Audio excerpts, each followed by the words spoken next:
तो एक्सप्लेनेशन सुनिए।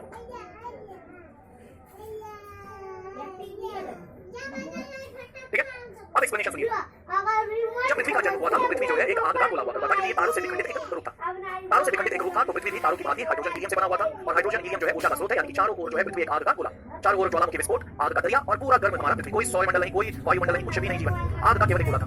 उसके बाद डीगैसिंग प्रोसेस से आंतरिक रूपों से गैस जो है वो बाहर निकले। डीगैसिंग एक प्रोसेस है जिससे हमारी पृथ्वी की आंतरिक संरचना से हल्के गैस जो है वो बाहर आते हैं, और उसमें ऑक्सीजन का निर्माण हुआ, हाइड्रोजन और ऑक्सीजन का निर्माण बहुत कहते हैं कि संयोग बैक्टीरिया के कारण हुआ है। कोई भी उतना पहले 46 करोड़ पहले हमारा पृथ्वी का जन्म हुआ, 46 करोड़ साल पहले, कोई नहीं आता है, तो सब एक परिकल्पना है कि ऐसा हुआ होगा वैसा हुआ होगा। तो ऑक्सीजन का निर्माण हुआ, और जब ये हाइड्रोजन ऑक्सीजन से मिले तो अपना वाटर का निर्माण हुआ, और तापमान अधिक होने की वजह से नमी चारों हुई, और पृथ्वी के चारों ओर बादल हुए, और चारों वर्षों तक लगातार मुसलधार वर्षा हुई, जिसके कारण हमारा जलमग्न हो गया। और जलमग्न होने के कारण पृथ्वी का ऊपरी सतह जो है ये ठंडा होकर के जम गया।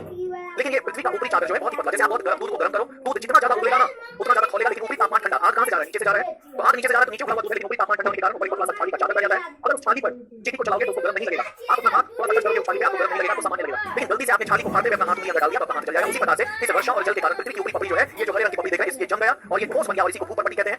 लेकिन आज भी ये पतली भूपटपट्टी जब फटती है तो अंदर से आग निकलती है, क्योंकि आज भी पृथ्वी की आंतरिक अवस्था में आग है, और ये आग अंदर समाया हुआ है। ठीक है ना, समझ में आ रहा है?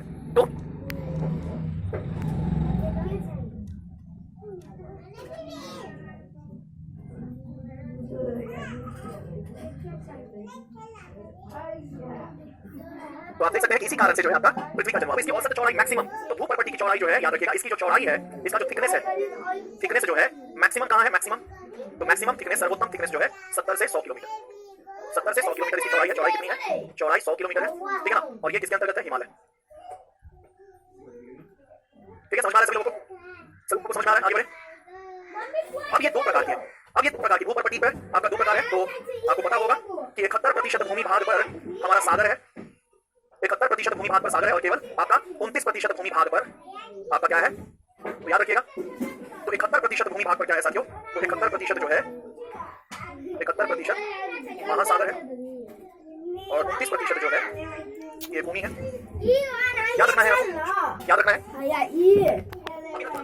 अभी आपको ध्यान देना है। तो ये जो महासागर जिस पर है, इसको महासागरीय परपट्टी कहेंगे। महाद्वीप जितना पर है उसे महाद्वीपीय परपट्टी कहेंगे। अब यही महासागर का महाद्वीपीय को अच्छे से पढ़ेंगे। तो आप देख सकते हैं कि ये जो हमारा, सभी लोग यहाँ ध्यान दीजिएगा,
दो मिनट सब समझाएंगे।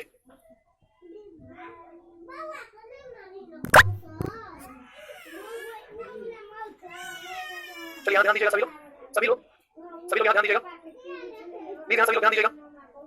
ये वाला जो भाग है यहाँ से, ये जो है आपका महाद्वीप है, क्या है? महाद्वीप। और ये है आपका महासागर, महासागर है, महासागर है। ये आपका टेक्टोनिक प्लेट है, ये क्या है? Tectonic plate, tectonic plate, tectonic plate है ये। इसे स्थलमंडलीय प्लेट भी कहते हैं, स्थलमंडलीय प्लेट। और ये है आपका एस्थेनोस्फीयर, ये क्या है? एस्थेनोस। प्लीज ध्यान दीजिएगा सभी लोग, प्लीज ध्यान दीजिएगा। तो एस्थेनोस्फीयर यानी कि मैग्मा चेंबर, क्या है? Magma chamber. अब देखिए यही स्थल टेक्टोनिक प्लेट, यही टेक्टोनिक प्लेट याद रखना है, ये tectonic plate plus magma chamber, tectonic plate क्या है? Plus magma chamber, magma chamber, इसको हम लोग कहते हैं ऊपरी मेंटल। क्या कहते हैं? ऊपरी मेंटल। ये दोनों स्थल मंडल और मैग्मा चैम्बर मिलाकर के बनता है ऊपरी मेंटल। ये वाला जो आपका भाग है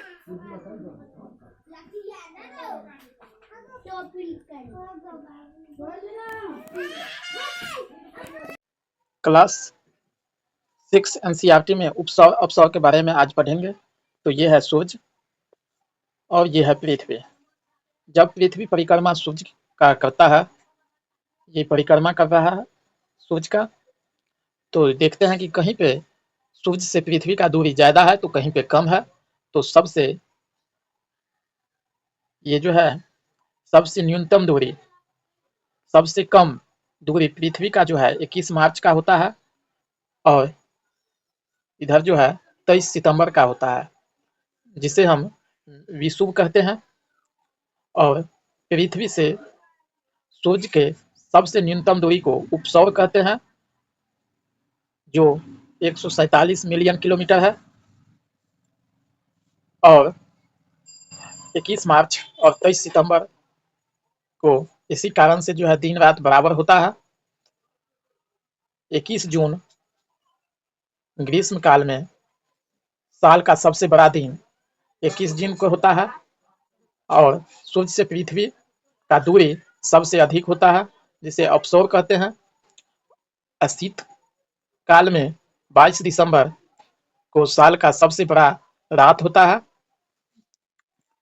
और सूर्य से पृथ्वी का दूरी जो है 22 दिसंबर को शीतकाल में सबसे ज्यादा होता है, इसलिए सबसे दूर होने के कारण इसे अपसौर कहते हैं, जिसका दूरी 152 मिलियन किलोमीटर है।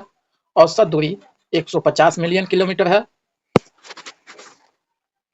यहाँ देखते हैं, ये जो है अक्षांश है, ये बीच का विषुवत रेखा है। तो अक्षांश रेखा किसे कहते हैं? तो काल्पनिक रेखा जो पश्चिम से पूरब की ओर दौड़ता है या खींचता है, उसको हम अक्षांश रेखा कहते हैं। सबसे बड़ा अक्षांश रेखा 0 डिग्री विषुवत रेखा के नाम से जाना जाता है। कुल अक्षांश जो है 90, 0 डिग्री विषुवत रेखा से इधर 90 अक्षांश है और इधर जो है 90 अक्षांश है, एक हो गया 0 डिग्री, तो 181 कुल अक्षांश है। और इसमें रेखा जो है, ये रेखा यानी उत्तरी ध्रुव का रेखा और दक्षिणी ध्रुव का रेखा को हम नहीं गिनते हैं, तो रेखा हो जाएगा 179। तो अक्षांश रेखा को समांतर रेखा भी कहते हैं, क्योंकि दोनों रेखा के बीच 111 किलोमीटर का दूरी है। 111 किलोमीटर दो अक्षांश के बीच का दूरी है। तो यहाँ देखते हैं देशांतर रेखा, वह काल्पनिक रेखा जो उत्तर से दक्षिण की ओर दौड़ता है या खींचता है, उसको हम काल्पनिक रेखा कहते हैं। इसकी कुल संख्या 360 है। 180 पश्चिम दिशा में और 180 पूर्व दिशा में। ये देशांतर रेखा जो है 360 है। 0 डिग्री देशांतर रेखा को, ये है 0 डिग्री देशांतर रेखा, यहाँ से यहाँ तक बीच का मुख्य देशांतर रेखा है 0 डिग्री। तो 0 डिग्री देशांतर रेखा को अंतरराष्ट्रीय समय मानक रेखा, तिथि रेखा भी कहते हैं। इन्हें हम मेरिडियल, 180 डिग्री देशांतर को इन्हें हम मेरिडियल भी कहते हैं। अब देखते हैं पृथ्वी की आंतरिक संरचना। तो इसका मुख जो है 3 भाग है। तो यहाँ देखते हैं, पहला भूपट्टी, दूसरा मेंटल, तीसरा क्रोड। तो भूपट्टी जो है सियाल से बना है, सिलिका प्लस एल्युमिनियम से भूपट्टी बना है। मेंटल जो है सिलिका प्लस मैग्नीशियम से मेंटल बना है। और क्रोड जो है नैफ यानी निकेल और फेरस, लोहा से बना है। फेरस मतलब लोहा, निकेल और फेरस से क्रोड बना है। तो यहाँ देखते हैं कि भूपट्टी का जो है 2 भाग है, महाद्वीपीय प्रपट्टी, दूसरा है महासागरीय प्रपट्टी। मेंटल को भी हम 2 भाग में बांट लेते हैं, ऊपरी मेंटल और निचला मेंटल। और क्रोड का भी 2 भाग, बाहरी कोर और आंतरिक कोर में बांट लेते हैं। तो ये ऊपर का भाग जो है ये भूपट्टी है, ये मैग्मा चेम्बर जो है ये मेंटल है, ये बीच का भाग है बाहरी कोर, ये सबसे छोटा वाला जो ब्लैक होल है ये है आंतरिक कोर। तो यहाँ देखते हैं मेंटल में, ऊपरी मेंटल में टेक्टोनिक प्लेट, स्टेनोस्फियर जिसे दुर्बलता मंडल या मैग्मा चेंबर भी कहते हैं। पृथ्वी की आंतरिक संरचना के बारे में हमें कैसे पता चला? तो ये जो है 2 तरह से पता चला है, एक प्रत्यक्ष रूप से, दूसरा अप्रत्यक्ष रूप से। तो प्रत्यक्ष रूप से उल्का पिंड द्वारा या ड्रिलिंग करके कोला में 12 किलोमीटर आर्कटिक क्षेत्र में खनन किया गया है। तीसरा खनन द्वारा ज्वालामुखी से, चट्टान से जो है पृथ्वी की आंतरिक संरचना का पता चलता है।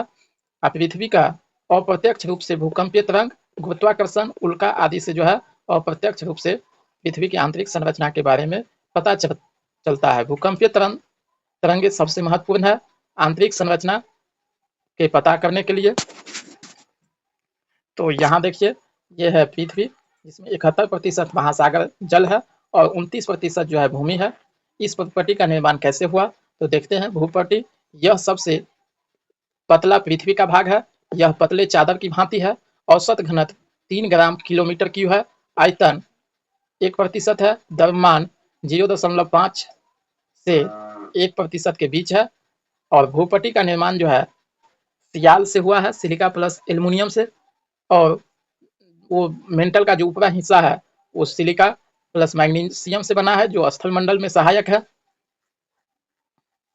भूपट्टी का चौड़ाई 70 से 100 किलोमीटर है, हिमालय के पास में। तो यहाँ देखिए, ये है भूपट्टी जो सियाल से बना है, सिलिका प्लस एल्युमिनियम से। ये महासागर के नीचे जो है, ये है महासागरीय प्रपट्टी। ये है मेंटल का हिस्सा, टेक्टोनिक प्लेट, स्थल मंडलीय प्लेट। ये है स्टेनोस्फीयर, मैग्मा चेंबर, ये मेंटल का हिस्सा है। तो महासागरीय प्रपट्टी जो है सीमा से बना है, सिलिका प्लस मैग्नीशियम से।